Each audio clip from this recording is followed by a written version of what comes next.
కాకినాడ జగన్నాథపురం శ్రీ వెంకటేశ్వర స్వామి ఆలయంలో నిర్వహించిన 60వ వార్షిక బ్రహ్మోత్సవాలు ఘనంగా జరిగిన తెప్పోత్సవంతో ముగిశాయి. భీష్మ ఏకాదశి పర్వదినాన్ని పురస్కరించుకుని ప్రతి సంవత్సరం నిర్వహించి ఈ బ్రహ్మోత్సవాలు భక్తుల భక్తి శ్రద్ధలతో అత్యంత వైభవంగా సాగాయి. చివరి ఘట్టమైన తెప్పోత్సవం సందర్భంగా స్వామివారిని భారీ బార్జీలో ఊరేగింపుగా తీసుకెళ్లగా వేలాది మంది భక్తులు పాల్గొని స్వామి దర్శనంతో పరవశించారు. 60 ఏళ్ల క్రితం చిన్న నావతో ప్రారంభమైన తెప్పోత్సవ సాంప్రదాయం నేడు 1000 మంది భక్తులు ప్రయాణం చేసే స్థాయికి ఎదగడం ఆలయ అభివృద్ధికి నిదర్శనంగా నిలిచింది.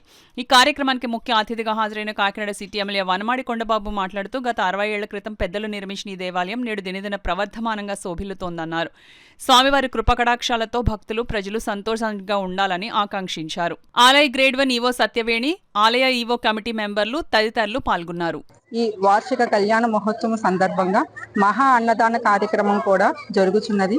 ఈ కార్యక్రమంలో కూడా 50 మంది భక్తులు విచ్చేసి స్వామివారి ప్రసాదము స్వీకరించి స్వామివారి కృపకు పాత్రులు కావలసిందిగా కోరుచున్నాను.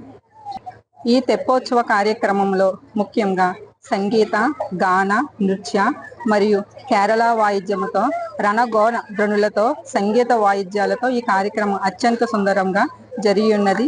అంతేకాకుండా ఈ కార్యక్రమంలో ఈ చిన్నారుల కూచిపూడి నృత్య ప్రదర్శన ఒక మనకి తలమానికంగా చెప్పవచ్చు.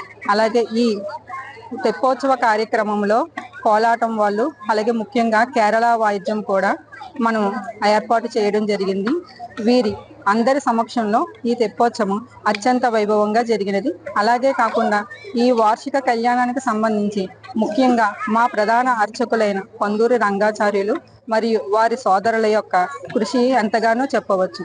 ప్రతి ఒక్క ప్రజలందరూ కూడా సుఖ సంతోషాలతో ఉండాలని, ఆరోగ్యంతో ఉండాలని స్వామివారి దయ వల్ల అందరూ కూడా మీ వ్యక్తిగత జీవితంలో ఏదైతే కోరుకున్నారో ఆ కోరికలని నెరవేరాలని, ఆ వెంకటేశ్వర దయ వల్ల అందరూ బాగుండాలని, ఈ రాష్ట్రం సురక్షితంగా ఉండాలని, అభివృద్ధి పథంలో ముందుకెళ్లాలని, అదేవిధంగా మీరు వ్యక్తిగత జీవితంలో ఏదైతే కోరుకున్నారో కూడా నెరవేరాలని, ఆ వెంకటేశ్వర దయ వల్ల మీ అందరికీ మంచి జరగాలని కోరుకుంటూ మీ శాసనసభ్యులుగా కొండబాబు ఎప్పుడు కూడా ఆ భగవంతుడి దయతో పాటు ఈ ప్రభుత్వంలో నీ కూటమి ప్రభుత్వంలో పనిచేస్తున్న నేను మీకు ఎప్పుడు అండదండలుగా ఉంటూ అన్ని విధాల సేవ చేస్తానని కూడా సందర్భంగా తెలియజేసుకుంటూ ఆ భగవంతుడు అన్ని విధాల అందరికీ శక్తి సామర్థ్యాలు ఇవ్వాలి.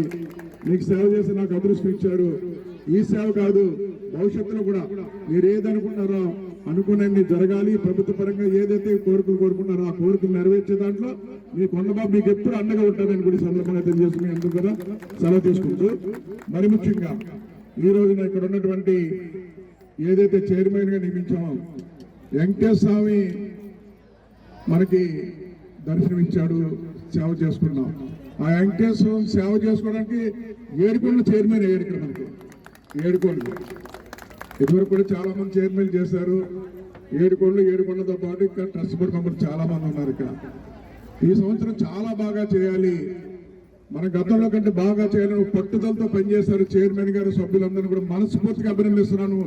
ప్రభుత్వం తరపున ప్రజలందరి తరపున కూడా కోరుకుంటూ, మరి వచ్చే సంవత్సరం కూడా ఇక్కడ లోటుపాట్లు కూడా చూశాను నేను. ఇప్పుడు కొన్ని లోపాలు ఉన్నాయి, అవి కూడా సరి చేసుకుని వచ్చే సంవత్సరం మరింత బాగా చేసుకునే అవకాశం కల్పించాలి వెంకటేశ్వర స్వామిని కోరుకుంటున్నాను కూడా సందర్భంగా తెలియజేసుకుంటూ మీ అందరి ద్వారా సెలవు తీసుకుంటాను.